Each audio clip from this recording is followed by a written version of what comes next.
Good morning everyone. Welcome back to GK Today, and today we'll be discussing most important MCQs for 4th of July 2023. Let's start with our session. Kyriakos Mitsotaki has been elected as the Prime Minister of which country?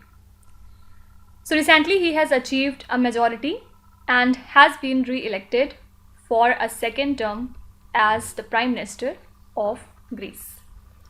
And here New Democracy, which is led by Kyriakos Mitsotaki, secured over 40% of the votes, and with this it guaranteed them a minimum of 158 seats out of total 300 seats in the parliament based on the preliminary count of nearly 96% of the votes. This data is not at all important. Only thing you have to remember is Kyriakos Mitsotaki has been elected as the Prime Minister of Greece, and this is his second term. Okay. Now, if we see few important and the recent appointments, Mr. Rohit Java has been elected as the MD and CEO of Hindustan Unilever Limited. Then Aarti Holla Mani has been appointed as Special Director of UNOOSA, means United Nations Office for Outer Space Affairs. And why Aarti Holla is important? Because she is Indian origin based astronaut. Okay. Then DBS Bank India has appointed Mr. Rajat Verma as its new MD. Then who's the new RBI Deputy Governor? This is Mr. Swaminathan Janaki Raman, right? Many times we have talked about him. Then who's the new chief of RAW? This is Mr. Ravi Sinha. Fine. So these are the few important and the recent appointments. Next question is, what is the rank of India in WCC's Global Competitiveness Index? First of all, which countries were at the top position? So Denmark, Ireland and Switzerland have been named the top 3 among 64 economies in the 2023 Global Competitiveness Index. And India has been placed at 40th position in this index. And the 2023 IM World Competitiveness ranking was published by the World Competitiveness Center for the 35th consecutive year. Two things are important. Which country was at the top position in this index? So it is Denmark. And what was the India's rank? Answer would be 40th. Now let's revise few of the important ranks and indices. The first one is Energy Transition Index. This index is released by the World Economic Forum, and India was ranked at 67th position, while the topmost country was Sweden. Fine. Then second index is the QS World University Ranking, in which MIT was at the top position for the 12th time, and from India IIT Bombay was at the top position, and overall IIT Bombay was ranked at 149th place. IIT Bombay was further followed by IIT Delhi. Okay. Then the third ranking is the Global Startup Ecosystem Report. Okay. And in this, the Bangalore startup ecosystem was ranked at 20th position, and the top 3 startup ecosystems are Silicon Valley, then New York City and London. Okay. These are the important rankings and indices that can be asked in your examination. Next question is, which bloc has conducted a joint military drill named as the Solidarity Exercise? So it is a joint military drill that involves the Asian nations. Which are these? Indonesia, Vietnam, Malaysia, then Brunei and the Philippines. So this year Indonesia holds the rotating chair of the regional bloc, and this military exercise has been planned amid the tensions with China. So recently ASEAN has conducted this joint military drill, the name of which is Solidarity Exercise. Now let's talk about different exercises that were in news these days.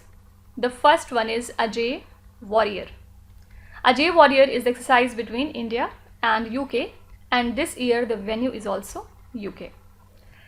Then the second one is Vayu Prahar, and Vayu Prahar is between Indian Army and Indian Air Force. Basic objective is to enhance the cooperation between Army and the Air Force for effective operations in a multi-domain battlefield. Then the Africa-India Field Training Exercise, named as F-Index 2-3, took place recently in Pune. And another exercise named as Fringex is important, Fringex 2-3, and this is a Indo-France joint military exercise, the venue of which was Thiruvananthapuram. Fine. Now you have to tell me, nomadic elephant is the exercise between which two countries? Please write your answer in the comment section if you remember. Next question is, which organization approved $255.5 million loan for multidisciplinary education and research in India? So World Bank recently approved this much amount for the multidisciplinary education and research improvement in technical education project, and basic aim is to improve technical education in India, and this funding will support nearly 275 selected government run technical institutions over the course of the next 5 years. Okay, so World Bank has approved this much amount for multidisciplinary education and research in India. Now talking about World Bank, don't forget that Mr. Ajay Banga has been appointed as the new president of World Bank, and he has succeeded David Malpass. Fine. So now Ajay Banga would serve this position for next 5 years. Also, he was the former MasterCard CEO. Okay. And now if we talk about few important reports of the World Bank, the first one is World Development Report. Then the second one is Business Ready Project. And the aim of this project is to examine the business and investment climate in economies worldwide. Okay. And the third one is the Joint Malnutrition Report. And this report is a joint initiative of UNICEF, World Bank and World Health Organization. Okay. So whatever reports are released by the World Bank are extremely important for your examination. Okay. Next is, which country announced the in-country renewable H-1B visas for India? So US is set to introduce in-country renewable H-1B visas. During his speech to the Indian diaspora in Washington DC, Prime Minister Narendra Modi made this announcement regarding in-country renewable H-1B visas. So it removes the need for the individuals to travel abroad to renew their work visas. Okay. So here correct answer would be USA. And also USA was in news because as per a recent survey by the University of Maryland, honeybee hives in the US faced the second highest mortality rate ever recorded, with the beekeepers losing almost half of their managed colonies. However, the survey also revealed that the total number of honeybee colonies in the country has remained relatively steady despite this significant loss. So you can be asked that honeybee hives in which country faced the second highest mortality rate ever recorded. So that would be USA. And also USA was in news because of Utah mountains. Why? Because of a process named as watermelon snow. What is this watermelon snow? It is a natural occurrence that is found in mountainous regions worldwide, where the vibrant color of the snow is caused by a green algae bloom that actually thrives in cold, snowy conditions. Okay, and this phenomena can give the appearance of the snow changing color, but it is actually due to the presence of the algae. So recently this was reported in the Utah Mountains, USA. Okay, so that's why Utah Mountain were in news. You can be asked that Utah Mountain, which were seen in the news for watermelon snow, is situated in which country? So it lies in USA. Then apart from it, talking about UK, UK has recently appointed Jane Marriott as the first woman envoy to the country, Pakistan. Also, 5 new countries have been elected as the non-permanent members of United Nations Security Council. These countries are Slovenia, Algeria, then Guyana, Republic of Korea, and Sierra Leone. Fine. Now you have to tell me who is the first female Secretary General of the World Meteorological Organization. Please name her in the comment section. Next question is, which institution released a report titled as Compliance Status of Coal-Based Power Plants? So this report was released recently by the Delhi-based non-profit Center for Science and Environment, and the report reveals that as of April 2023, a mere 5% of the India's coal-based thermal power generation capacities had implemented the flue gas desulfurization mechanism. Fine. So this report has been released by Center for Science and Environment. Now if we talk about few more important reports, so the first report here is the Food Outlook report, and Food Outlook report has been released by the Food and Agriculture Organization. Then the next one is State Food Safety Index, and this index is released by Ministry of Health and Family Welfare. In this, among the larger states, the winner was Kerala. Among the smaller states, the winner was Goa. And talking about the union territories, it is Jammu and Kashmir. Fine. Then the third report is about the World of Work report. This report is released by International Labour Organization. Then the fourth one is the Hunger Hotspots, and this report is released by the Food and Agriculture Organization along with the World Food Programme. Now talking about the National Institutional Ranking Framework, the top performer in overall category is IIT Madras. Fine. So these are the few important reports. Next is, which state or the union territory is associated with the Swarnim Himalaya campaign? So this campaign is organized to remove the plastic waste from the Himalayan region, and the campaign has been initiated by the team named as Healing Himalayas. So it was organized in partnership with the Himachal Pradesh Environment, Science and Technology Department, the Forest Department, Himachal Pradesh Police, and the Civic Body of Shimla. Fine. So this is the initiative of Himachal Pradesh. Now can you tell me, Kharchi Puja is observed in which state or the union territory? So this historical Kharchi Puja recently started at the revered 14 gods temple in the state of Tripura, and the event brought together devotees from various locations, symbolizing the revival of age-old customs and traditions. And this Kharchi Puja is a festival that is celebrated in the state of Tripura, and it is performed in Agartala in July or August month. And this festival is centered around the worship of Chaturdas Devta, who is the ancestral deity of the Tripuri people. Simply you have to remember that Kharchi Puja is celebrated in the state of Tripura. Now can you tell me which is the first northeastern state of India to release the district level good governance index? So this is Arunachal Pradesh. Okay. Then the foundation stone for the Cochin Fisheries Harbour in the state of Kerala was laid recently at a cost of 169 crore rupees. And this is the initiative of two important ministries, Ministry of Fisheries, Animal Husbandry and Dairying, along with Ministry of Ports, Shipping and Waterways. Okay, who is the Minister for Ports, Shipping and Waterways? This is Sarbanand Sonowal.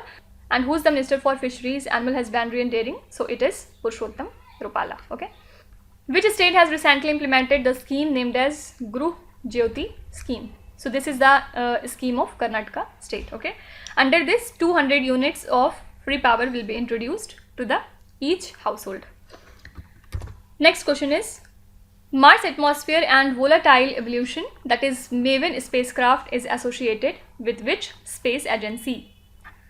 So by utilizing NASA's MAVEN spacecraft's imaging ultraviolet spectrograph instrument, planetary scientists studied the Martian atmosphere and observed the surface characteristics in extraordinary detail. And this IUVS instrument aboard MAVEN is capable of measuring the wavelength ranges from 110 to 340 nanometers, which fall beyond the range of wavelength visible to the human eye. Okay. Simply you have to remember that MAVEN spacecraft belongs to NASA, and what is the full form of MAVEN? It is Mars, Atmosphere and Volatile EvolutioN. Now talking about some space related current affairs, India has recently joined the NASA's Artemis Accord for collaborative lunar exploration. So this is an important news. And what is the name of India's first polarimetry mission? The name of this mission is ExpoSat. After that, India has conducted Asia's first demonstration of performance-based navigation for helicopters.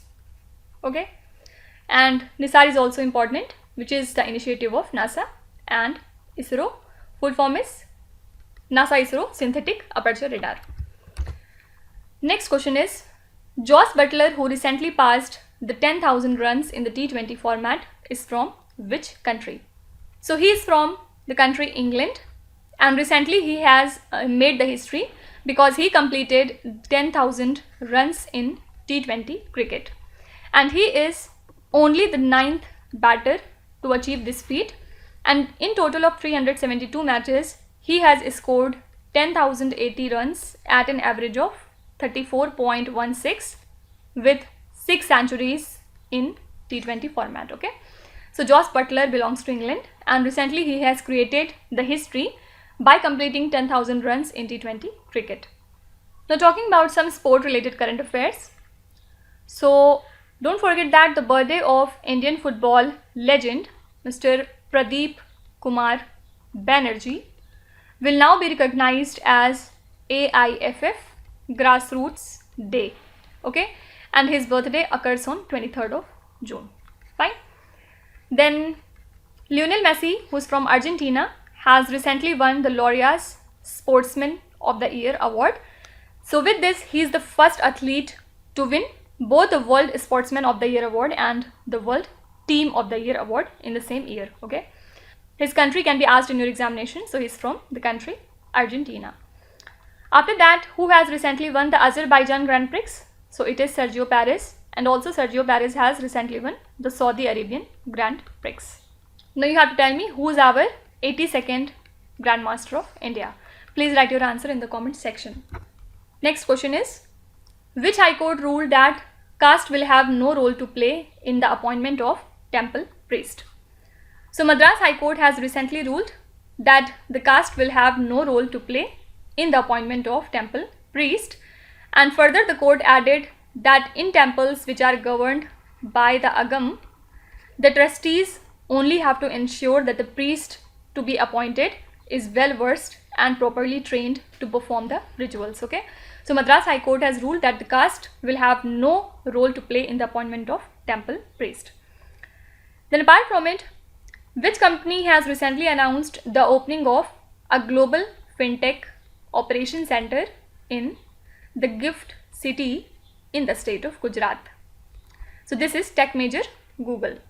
Google has announced the opening of a global fintech operation center in the gift city Gujarat, and Google is also investing $10 billion in India's digitization fund, including in the companies working in artificial intelligence. Okay, then the National Center for Good Governance successfully trained the civil servants from which country? So the National Center for Good Governance has signed a memorandum of understanding with the government of Maldives to enhance the skills and capabilities of 1,000 civil servants in the fields of public administration and governance by 2024.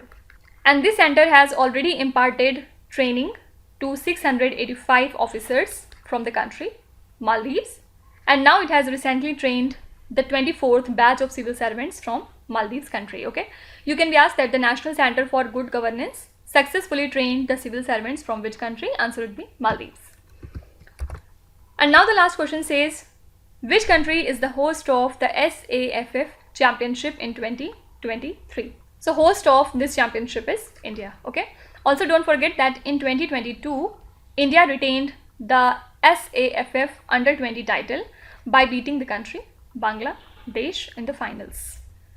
Then apart from it, recently India and Egypt have signed an agreement to establish a strategic partnership between the two nations, and this partnership between the two countries will encompass 4 key components, which are these: political, then defense, security cooperation, and economic engagement. So recently India and Egypt have signed an agreement so as to establish a strategic partnership between the two countries. Okay. Now here talking about the FIFA Under 20 World Cup 2023. The winner is Uruguay, and Uruguay has won this championship by defeating the country Italy. Okay. What was the venue for this championship? Answer would be Argentina. So these are the most important current affairs and the news from today. And now let's start with today's quiz. Here on the slide you can see 5 questions which have been taken from the past 2-3 days current affairs. Pause the video and try to solve each of these questions, and at the end of the lecture, do not forget to share your scores in the comment section. So please be honest and do not cheat with yourself. So that's it for today. I hope you have liked the session. These were the important news and events from today, and we will meet again tomorrow with some more important current affairs. Till then, stay tuned. Thank you so much for watching, and please do not forget to subscribe to GK Today. With this, me Nuzhat Sana signing off.